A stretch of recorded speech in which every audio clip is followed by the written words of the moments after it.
in our series of live webinars brought to you by the Hop platform. So Hop is a website that we hope all young people in schools in Hertfordshire are aware of, or that their teachers will make them aware of, because it is a website that will help you make decisions about your future careers. So we've got a whole host of information on there about a variety of different careers, and these webinars, we've been recording them for about 4 years now. They're all available to watch back on Hop through our social media channels. You can watch them via our YouTube channel, so you're seeing those on screen at the moment. But these weekly webinars are an opportunity for you to come on and hear from a professional, an expert in a particular area, which today is going to be all about air traffic control. So I'll ask Barbara to introduce herself to you all very shortly.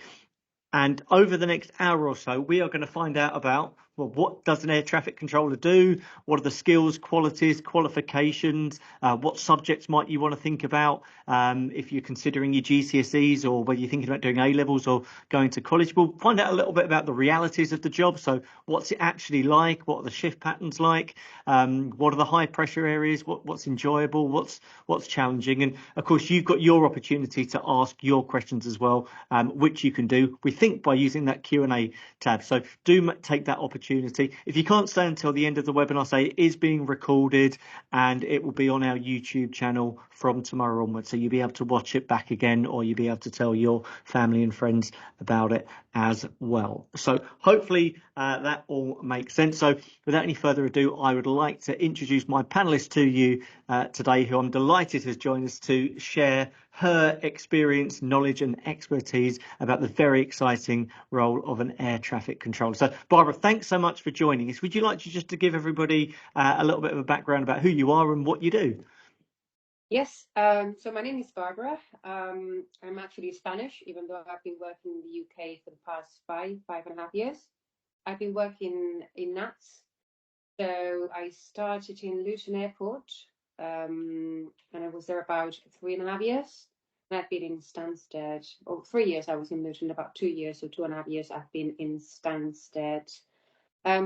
So before that, or even now that we're talking about what we need to study and everything else, so I did a degree in translation and interpreting of English, French, and German. So clearly it's nothing to do with aviation, and I do not think you need to. I think you've got controllers that started to be teachers, study mathematics, want to be a musician. So I don't think there is any specific degree or any specific subject that you need to study. But anyway, I did that degree, and then I did a course to be an air traffic controller. So yes, an aerodrome course. There's different types. We can talk about it later, but there's different types of courses that you can do to be an air traffic controller. In my case, I did an aerodrome, which is to be a controller just in an aerodrome. It has nothing to do with radar or approach. It's just to be a controller at an airport.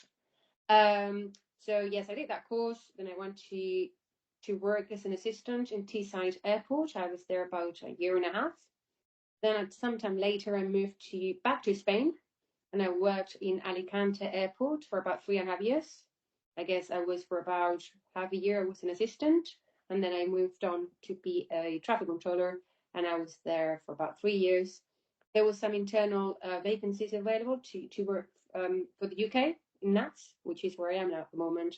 So I made the cut and I moved to the UK, and I started as a controller in Luton. Then I think within a tower, you have different you can be just a controller, a tower controller, but obviously you can then be an instructor, or you can be an assessor, or you can be a supervisor. So when I was in Luton, I then went to be a deputy supervisor, or deputy watch manager. That's how we call it. Then I moved on to Stansted as a deputy watch manager, which is like a deputy supervisor. And at the moment, I am one of the watch managers, I am one of the supervisors out of one of the 5 supervisors there is in Stansted. So yes, so what I'm saying by this is I am a controller, but I am also a supervisor, and there's always that option. You can be a controller, and you can also be an instructor at the same time, or you can be an assessor. So there's always something extra or something different that you can do apart from controlling. So Sure. yes. Okay, that's a really good overview. So I've got a couple of questions. So I mean, you obviously Spanish is your native tongue, Yes. and what I mean, so when you are working in Spain, do all air traffic controllers know if you're dealing with an internal Spanish flight, are you communicating in Spanish with the pilots there, or is it English all around the world? So that's a very good question. So the aviation language is English. That is the aviation language. The thing is, obviously, at the end of the day, for example, if we talk specifically in Spain, if you do have to do a runway inspection, for example, you're going to have to use the vehicles that work at the airport, and those they Mhm. talk to you in Spanish. If you're in Sure. France, they will talk to you in French. If you're in, Yeah. so here in the UK, obviously they talk to me in English because it's the UK and that's the language. But so if you're talking with pilots, it should be in English. Unfortunately, for example, if you have Spanish pilots from Vueling or from Iberia or Iberia, they will try to talk to you in Spanish because they feel more comfortable doing so. So in Spain, it was a bit of everything. It was a mixture. It was Mhm. in Alicante, especially. We used to get obviously a lot of flights with Ryanair, with British Airways, so a lot of foreign airlines that obviously they will talk to you in English. But if we're talking to an approach controller, it will be in Spanish. We're talking with the vehicles that do a runway inspection, it will be in Spanish. Um, Yeah. and I remember, for example, sometimes you will be talking to a pilot, a Spanish pilot in Spanish, and then an English pilot in English. And yeah, a lot of the English pilots would say please, or the foreign pilots they would say please keep it in English so that we all know what you're actually Mhm. saying. Yeah. In the UK, fortunately, everything's in English. So I think yes, if you're outside maybe the UK or outside the US, where the language is English, everything's English. But if you're in countries where the main language is not English, I think it's going to be a matter of 50-50. Mhm. Yeah, I see. Okay. So I'm just trying to think, if you are once you are qualified as an air traffic controller, and as you've done, you've worked in a couple of countries, would you need different qualifications or courses? So say you went to the United States to work, for instance, Yes. would the qualification you've got with NATS be enough? No. So in the US in particular, there's two or three requirements. First of all, so my license, it's a CAA license, which is Civil Aviation Authority. Whilst in the US, it's FAA, which is a different one. But also, in order to be an air traffic controller in the US, you need to be a national of the US. Okay. So you can't. It's not a matter of whether you have the license or you don't. It's a matter for security reasons. They want you to be a national of the country. Yeah. And I have Okay. to say that the way they control is very, very different to the way it's controlled, definitely in the UK, but even in Europe in general. So yeah, I think Sure. specifically in the US, it will be very difficult Yeah. to go there. Maybe not so much Australia.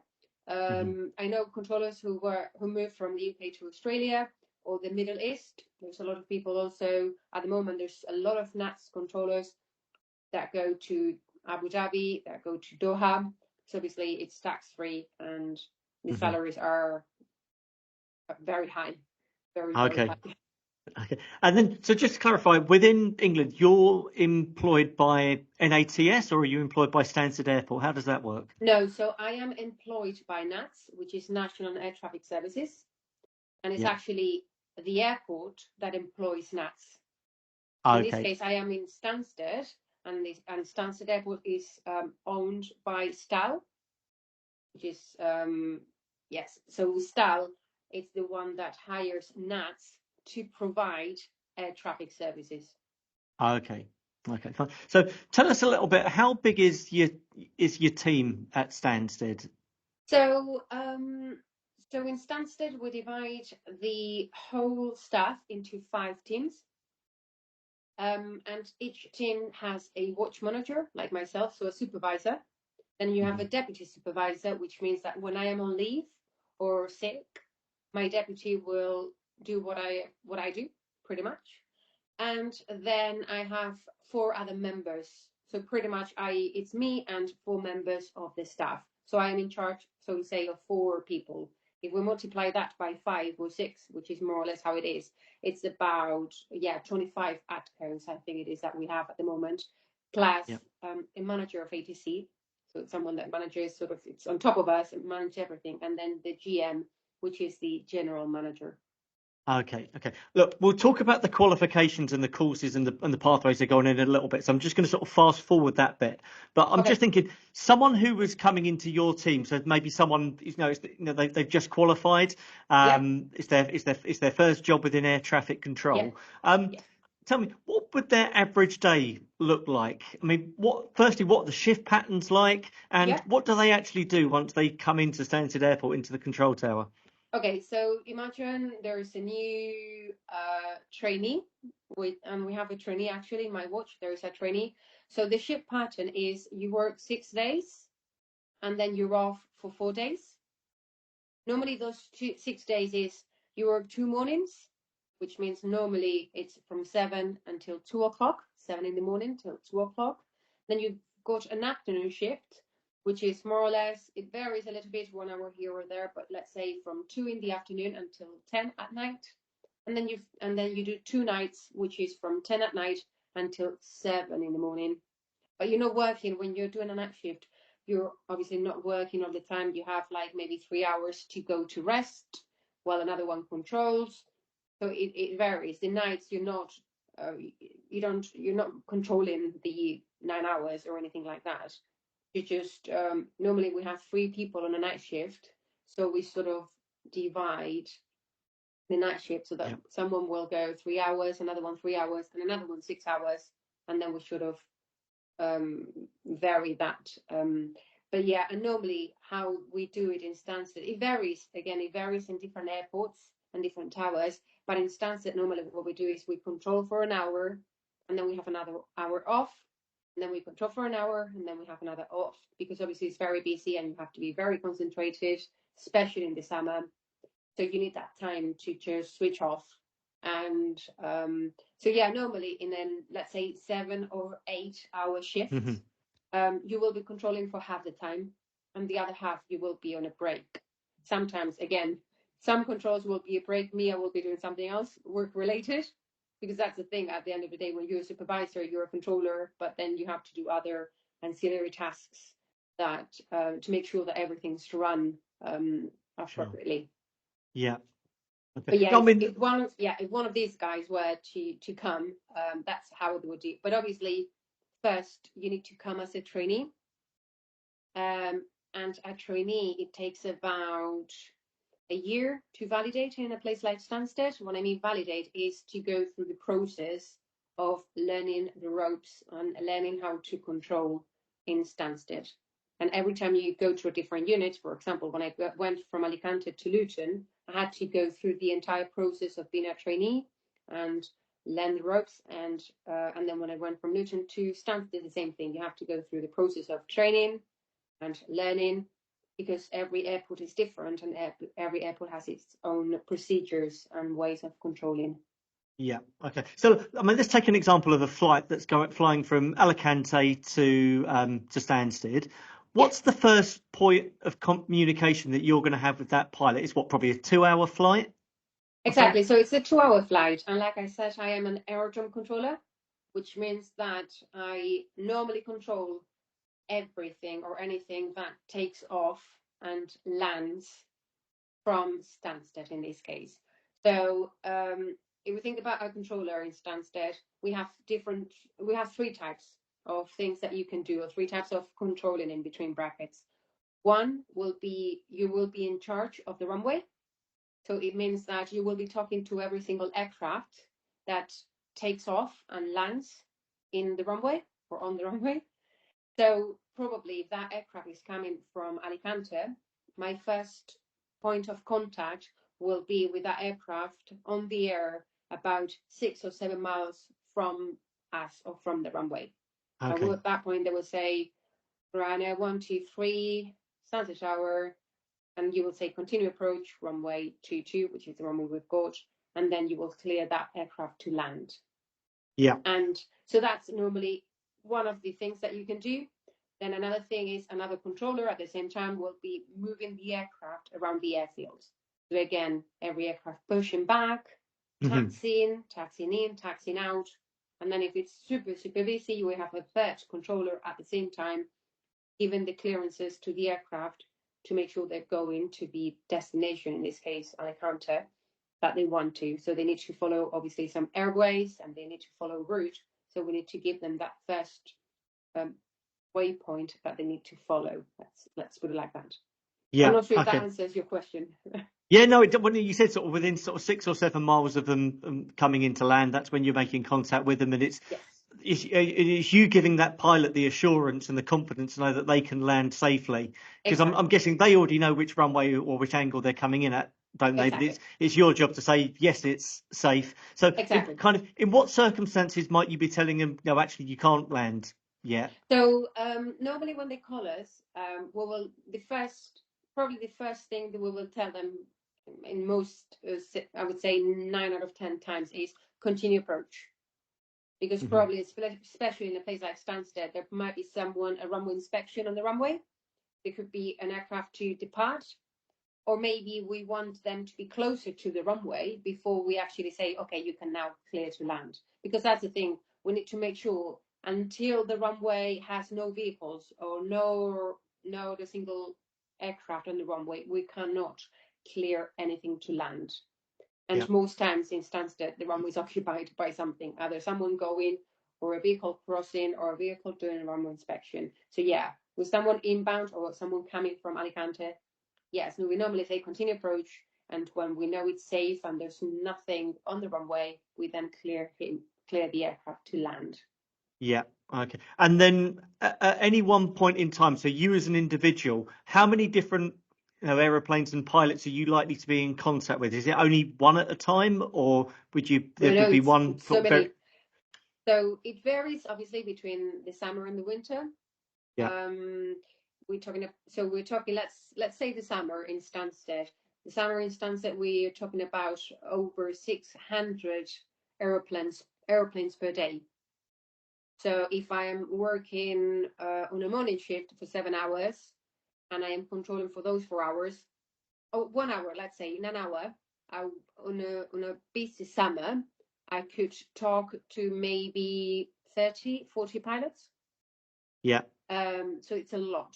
And again, in a busy morning, you will be talking for people that want to go. So again, airplanes that want to go, airplanes that are coming in. You need to make sure that obviously they don't conflict with each other, because some of them will be parking in those parks that now are leaving because they're going.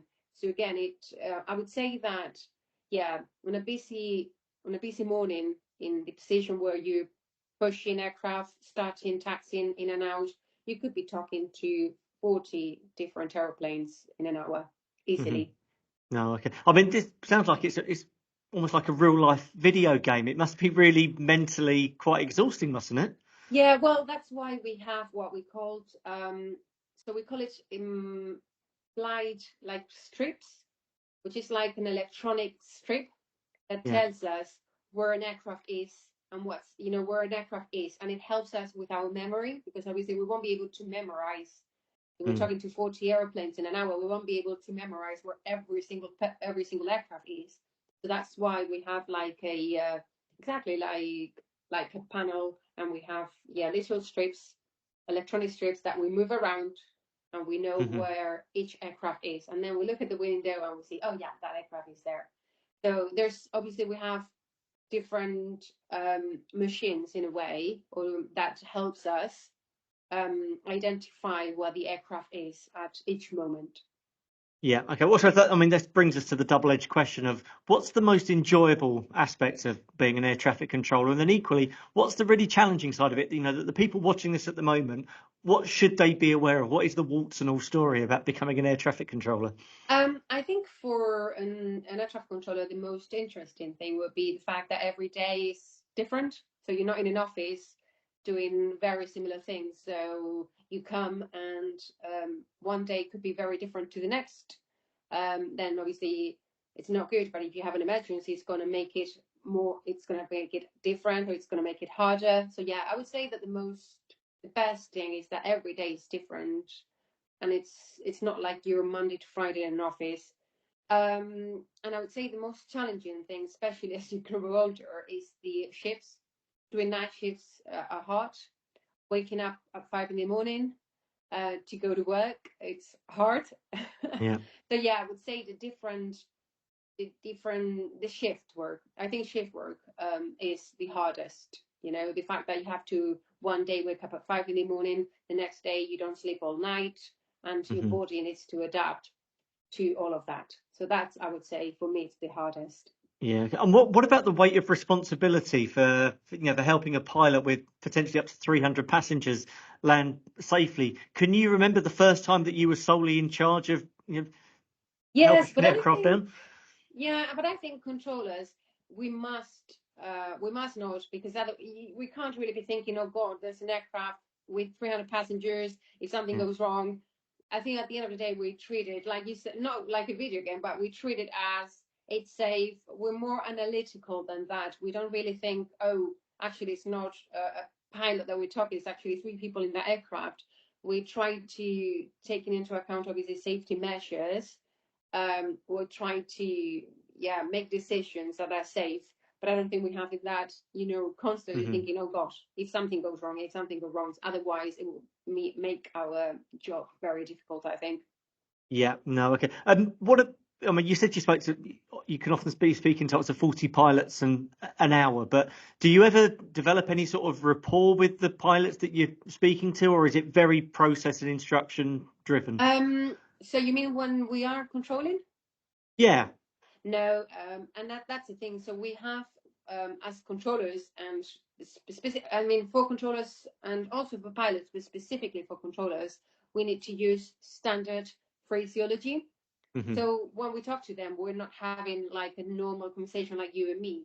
We're actually telling them what to do in a very standardized way that we have learned. So when you're learning or training to be an air traffic controller, you need to learn certain phrases that you need to memorize, and that's how you talk to them. Because that's the thing, for every instruction that I give to a pilot, he needs to repeat it.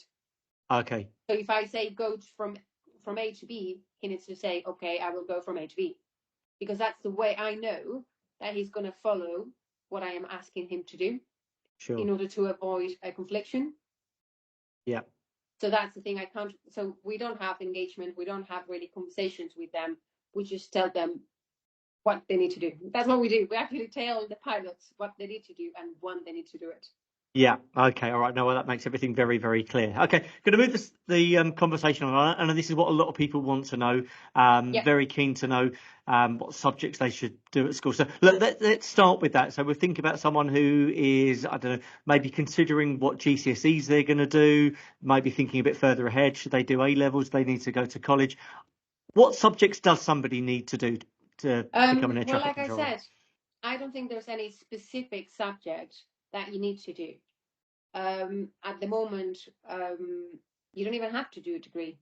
What you need to Hmm. do is you need to pass some entry exams, for example, from NATS. Okay. There are certain things, obviously, mathematics will help you out, things like that. But there's nothing specific that you need to study, be Sure. it a degree or at school, to prepare you to be a controller. Yeah. You only need to pass some exams within that, an interview, etc. Spatial awareness, that's the kind of thing, Okay. whether you can think on your feet, whether you can be proactive. Those are the kind of things that and a lot of these things can be taught in a way, but I don't think there's any specific subject. It's not like in Spain that you need to do a degree, and because we're Spanish people, and so we needed English. We needed English to be we needed to be good at English, because we will be talking to pilots. In this case, not even the issue, because English is the first language in Of the course. UK. So yeah, there's nothing specific that needs to be learned at school or at college. Yeah. Um, Okay. but if you do these entry tests, so to say, to go to NATS, is that spatial awareness is going to be asked, whether you can, multitask, do things, or think quickly and think on your feet, have like a plan A, and if it doesn't work, a plan B and a plan C. That's the kind of thing, Hmm. skills, what they're looking for, and that's why you have these entry tests to see whether you have that skills. Because, like I said, I've known people that were teachers, like myself, translators, a lot of translators because of the language, but so many musicians, so many different backgrounds that, Hmm. yeah, that I don't think specifically. Sometimes it helps actually. So I think something I think just helps maybe to do some sort of secondment or some sort of program maybe at an airport if you can get access and then have understanding and that knowledge of what it is. But again, I think aviation is so specific that I don't think there's anything really that you can learn at university. Sure. Okay. But some, like you said, some subjects like maths are going to contain some perhaps good skills Yes. or a good Yeah. way of processing information that might help. Can you tell me a little bit more about spatial awareness and what that actually looks like as a test? So how would someone prepare, or how would someone know if they've got good spatial awareness, for instance? Well, that's the thing. At the moment, there's even playing video games and things like that actually help a lot. But it's like these cubes, these cube games that you need to play with those. Hmm. I wouldn't know because when I did this was a very long time ago. But again, maybe subjects that have more to do with memory is not really helpful. It might be more like mathematics, physics, things that you can maybe think on your feet or outside the box more than anything. But yeah, spatial. So what I mean by spatial awareness, at the end of the day, you're using like the radar screen to know where things are. So that's Hmm. kind of the thing. But I don't. But again, unless I don't think there's ways really to prepare for that, and that's why they have these specific tests to see if you've got that awareness, so to say. Yeah. Okay. So can you tell us a little bit more about the application process for becoming air traffic controller? So what would you go to NAT's website, Yeah. presumably instead of not, Stansted or Luton Airport individually, you go to NAT's website. What would happen from there? So yeah, you go to NAT's website and you submit your application, and then they will pretty much get in contact with you. And I believe there's going to be two phases. They're called FIST. So they call you for the first phase. If you're successful, then they call you for the second, and then there will be a third one, which is an interview. They want to talk to you. They want to see whether you've got an potential, things like that, and then they will send you to do a course in a college in I think it's Bournemouth, um, and that's the thing that it doesn't really guarantee where you're going to be deployed, because that's another thing. You will then do a course, but there's it depends if you're going to be an aerodrome controller or if you're going to be a radar controller. So Hmm. then you might end up in Southampton, where is the center, the control center is in Southampton, or you could go to Stansted, or you could go to Luton, or you could go to Glasgow. So again, once you've passed those two exams and the interview, you will then have to do a course. You need to pass that course, and then you are deployed to a different airport, depending on how well you did in the course. Yeah. And what sort of things are covered in the course? I mean, is it very real life situations? So no, in the course it's called basic course, and you do meteorology, for example. You do some legal stuff that has to do obviously with aviation, but you cover a bit of everything that has to do met. So yeah, met. You cover a bit of legal. God, I did it so long ago, but yes. And then you go to the simulators, and that's where you learn how to talk to aircraft and things like that. But at the end of the day, until you go to a unit, um, Hmm. that's the hard part. That's the hardest part, I would say. Yeah. Okay. So I mean, meteorology. I know you're just giving that as an example of one of the areas of it. Yes, But that's a so big what we're one. talking That's a about big that. one. So that's understanding, how weather would affect aeroplanes Well, or. yeah, of course.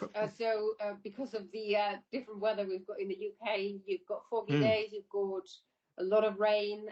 That has a very serious implications on in what we do. For example, there's days in Luton that it's sorry in Stansted it's so foggy that you can't see at the window. So our procedures vary depending on whether it's foggy or not. So yeah, we study even the different types of clouds there is out there.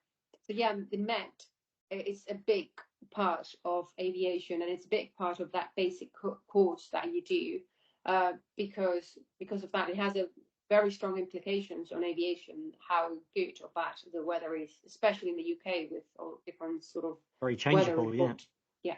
Yeah. Okay. So I think the picture I've got on screen at the moment is of a simulator. I think that.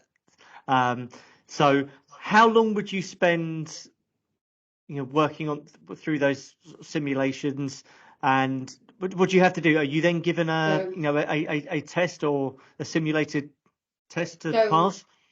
So you mean once you're doing the course? Whilst you're doing the course? On the course, so the basic course, which is like the theory course, is about 2, 3, 4 months. Then you go into the simulators, which is, again, it depends. If it's just a tower controller, it would take maybe 3 or 4 months. Okay. And then depending on how well you've done, they would say, oh, this person could go to Heathrow, or this person could go to Luton, or that person maybe didn't do that well or well enough. We might send him to Cardiff, and in Cardiff he can get some experience, and maybe 2, 3 years time he can go to Stansted and deal with more traffic. So that's more or less how it works. Yeah. So, and how much choice do you get on the airport that you're going to? So you're saying there that Stansted would be a busy one. I'm guessing Heathrow, obviously, even busier than that. So are you likely to start at a quieter airfield? It depends on how well you did in the course. That's the thing. It depends on your skills, how well you did, it depends on how well you did. I believe it depends on how well you did in the course. Yeah. And if they, like I said, if you pass the course, but they saw some areas for improvement, they might send you to a quieter place and then say, oh, that person, might need some experience or might need to gain some confidence. So let's send him to a quiet place, and then maybe in a few years' time, with more experience and confidence, he can go to a busier unit, maybe less Stansted. And maybe after 3 years in Stansted, that person might decide to go to Heathrow. And that's normally how it works.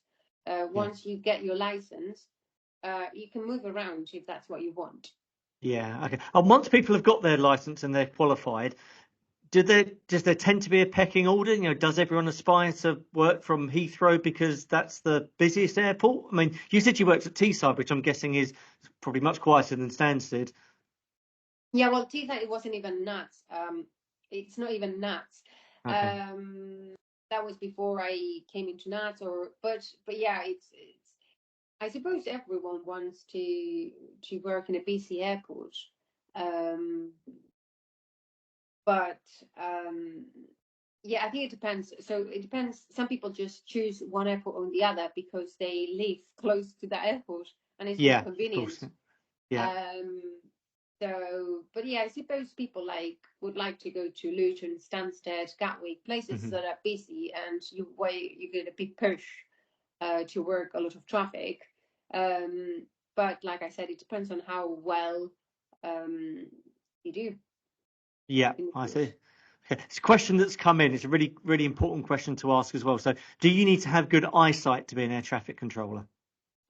Not really, no, not at the moment. I think before you used to have, they were used to be very strict with certain things. But at the moment, provided you've got your glasses and while you're wearing them, I've got, there's controllers that use contacts, they use glasses. So no, at this moment, provided you can see properly with your glasses, it's not a problem. Yeah, okay. Thanks for submitting that question. So if you're watching this live at the moment, you've got any questions for us, do drop them in. There's that Q&A tab, and on the top of your screen, click on that and then it will come through. You can elect to come through as anonymous as well if you don't want your name to appear. So that's fine. So we always ask the question, what experiences could someone gain to decide whether they think air traffic control is going to be right for them? I mean, clearly they can't just rock up at Stansted Airport and say, "Can I go and have a look up in the tower?" No. So at the moment, NATS is a massive company, and obviously you've got departments that where you can actually contact them and say, oh, I would like maybe a day experience to go to Stansted and see how it is to be there. So those are those are Yeah. ways that they can do if there's anyone interested in. I do not have, like I said, that's not really my department, because what they would do is someone from Central NATS will contact my general manager and say, oh, can I go for a visit? For example, we get a lot of air cadets. Not now because it's the summer and it's too busy, but during the winter, they will contact the company. Yes, for example, a company that deals with air cadets will contact NATS, and they will contact the GM to see if they can come and have a look and see the kit, and have a look at the tower. So yes, there's work experiences that they can ask NATS, or HR. I would say it has to do with the HR department, so that they can Yeah. come for a visit or come for a day and see how it is to be a controller for a day, and make up their minds. Yeah, you just mentioned air cadets then. So would you recommend, is that something worth doing or being a part of? I mean, you said it's not a prerequisite, but would it give you the opportunities maybe to get those Not sort of necessarily, insights? not necessarily. The only thing with air cadets is I'm only thinking of that because they've come, because I think they're interested in aviation, so Yeah. they will try different things, but not necessarily. You can be a single. For example, I have a day. Again, I have different people from London, young people. It was 6 young people from London that came to just. I showed them the sim. I showed them the simulator. I took them up to the tower. Then there was a presentation about what it is to do an apprenticeship or to do different things that you've got in NATS. So not necessarily. There's other ways to get work experience, or a day work experience, to see a unit, be it Stansted, be it Manchester or other units.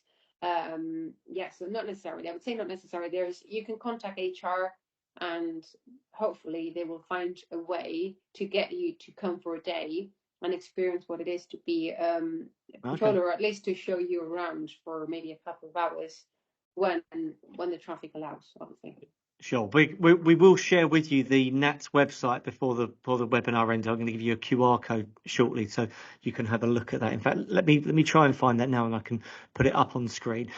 Do you know, Barbara, how competitive is the process at the moment to get onto one of the training programs? I think it's quite competitive, but I have to say that in the coming years, there's going to be so many controllers retiring. So the things that in the UK, controllers retire more or less between 55 to 57 years old. Okay. That's the age of Yeah. retirement for a controller.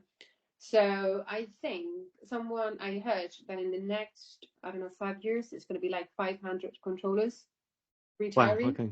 Yeah. So I think even if it's very competitive, there is going to be a lot of opportunities out there for people wanting to be a controller.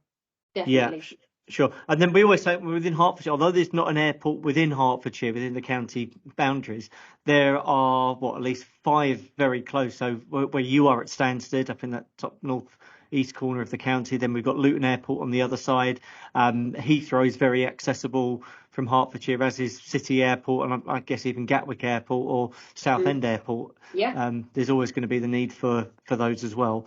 So again, good to know. So those of you that are watching this at the moment, good to know there is demand. The air traffic control industry do need that next talent coming through the pipeline at the moment. So it could well be you.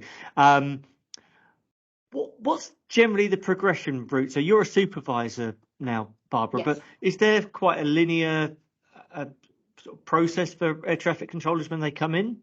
So especially for NATS, there's always scope for promotion, and but it's really up to the individual. Like I say, you could be a controller and just be a controller, but also you could be an instructor, which means that every new people you will train them, or you can be an assessor, which means an assessor makes sure that all of the controllers, we are competent, and if there is a mistake or an incident, they are the ones that are meant to check if it was maybe the pilot's responsibility or the controller's responsibility, and learn from that experience.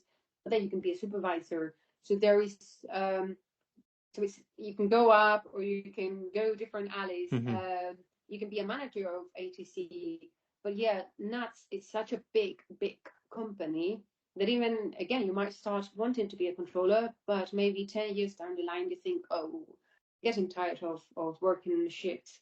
There's always jobs in safety, jobs in operations, jobs in competency that will allow you to follow different paths.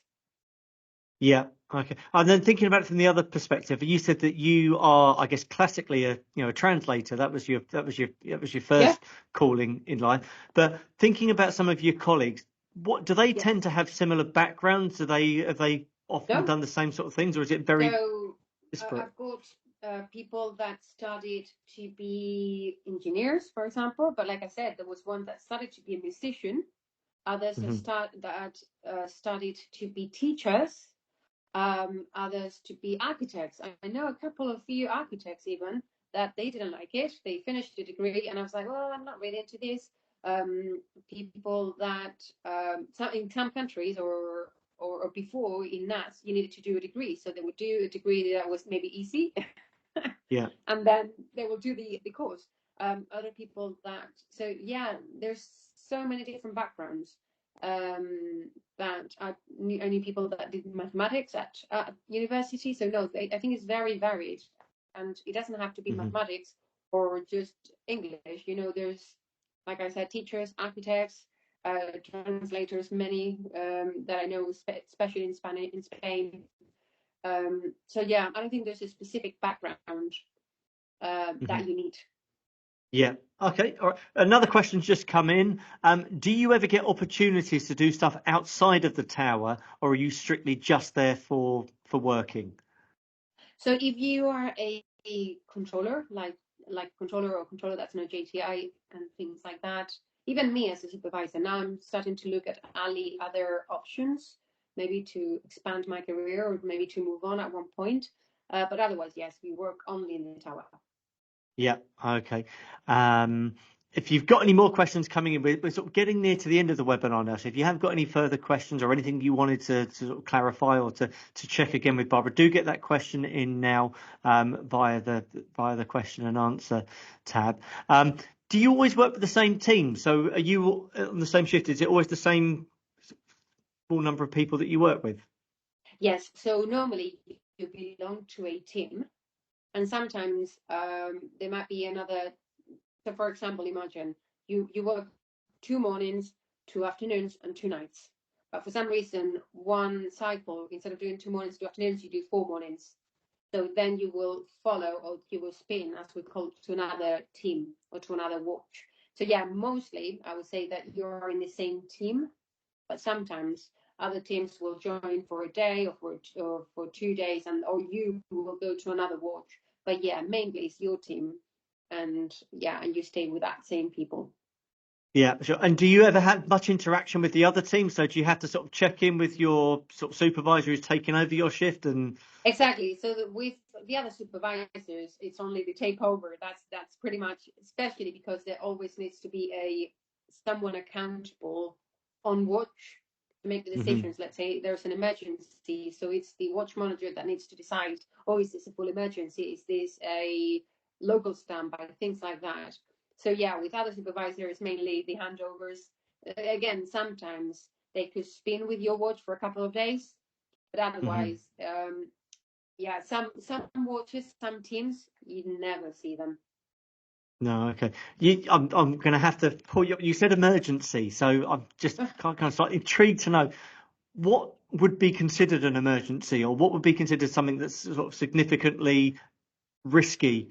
So when, for example, so I would say full emergency. Let's put it like that. Full emergency is a situation. It's an emergency situation in which case you're not sure whether an aircraft will do a safe approach and landing. So, for example, 2 days ago, there was an aircraft that was coming from Gatwick to Stansted, and it had an engine problem. So the control center called me. This aircraft just departed from Gatwick. It has an engine problem, but we do not know what anything else. So at that moment, there's different types of emergencies, but at that moment I decided, okay, I'm going to put in a full emergency because I don't know whether that aircraft is going to have any. I don't know if that aircraft is going to have any issue doing a safe approach and landing. So again, normally what happens is, depending on the what the issue, what the problem is, you will make a decision, hopefully an informed decision on on what you need to decide, or what kind of emergency you need to decide, and that decision is based, the most significant. So, for example, if it's, I don't know, imagine an aircraft accident imminent, so you know that something seriously wrong. Imagine an aircraft with no engines. So you put an emergency to make sure that fire from Hertfordshire come, so to make sure that all of the external fire, ambulance, all of that come to the airport, to make sure that, you know, there's as much fire vehicles, as much ambulance as possible inside, in case something goes wrong. But yeah, it just depends on what the problem is. Fortunately, I've never seen any serious event. So yeah. Yeah, good. But I guess that's all part of your training, isn't it? It's to consider what those risks might be and mitigating them, and making sure that you can manage those. Okay, great. Well, look, we have had another question just come in there. Yeah, I was going to say we haven't had any more. So there you go. How are the flights split up between the team? Does one team control a specific set of runways, or do you all work on anything? So in Stansted, for example, there's only one runway. And normally you've got two controllers controlling at the same time. One will control the runway, and the other one will control what we call the maneuvering area. And what we do is pretty much we alternate. An hour will be controlling the runway. The next hour will be controlling the airfield, the maneuvering area. So again, it depends up to the watch manager or the supervisor. But normally it's one, you know, you vary them so that you're not doing the same thing all of the time. I think that's what this person meant. So that's what we do. It just depends. It just varies. We try to mix it up. Let's put it like that. So it's not, you're not controlling the same area or the same part of the airfield all the time. For sure. Okay. Right then. Thank you. I don't think there are any more questions coming in now. So firstly, those of you that have been watching this session with us live today, thank you so much for coming in and for contributing to the webinar and asking your questions. The screen that you can see now contains the QR code. So this will take you to all of our virtual webinars that we've recorded over the last 4 years. So I'd say there is something on there for absolutely everyone. We've got a bit aviation crazy the last few months, actually, because we had a pilot on about a month ago. So if you're interested in becoming a pilot, and I guess if you've got generally a broad interest in aviation, you might be thinking about air traffic control. You might be thinking, what does a pilot do? So go on that QR code. It will take you through, and you'll go through all of our library of previously recorded webinars. This one will be on there tomorrow. So if there's anyone that you want to let them know that they should watch this as well, then that's how they would do it. Let me particularly thank Barbara for giving up her time, not just only for this hour slot, but for the preparation and the conversations that we've had leading up to this one. So we hope everyone has found this really, really useful, and we hope it's going to give you that information that you needed to make the right next steps if air traffic control is for you. Barbara, just in closing, yes, what would you say, just as a final word there? Why is air traffic control such a wonderful career? Well, I think it's a wonderful career because, like I said, every day is different. I think even though sometimes working shifts is a bit tricky, you also get 4 days on a road so it's a long time. We also get a lot of leave. I didn't say that, but obviously we do have to work some bank holidays and things like that. But we have got a lot of leave per year. I would say like 80 days sometimes per year of leave. So that's really good. And like I said, I would say that every day is different. And that makes it really interesting. There we go. Thank you very much. Well, I think not only have you informed, that you've inspired as well today. I'm certainly thinking about whether I should have a look on the NATS website, because it does sound a really, really interesting and varied career. So thanks ever so much for that. So again, thank you for watching the webinar this afternoon. We really hope that you've enjoyed it. You found it informative.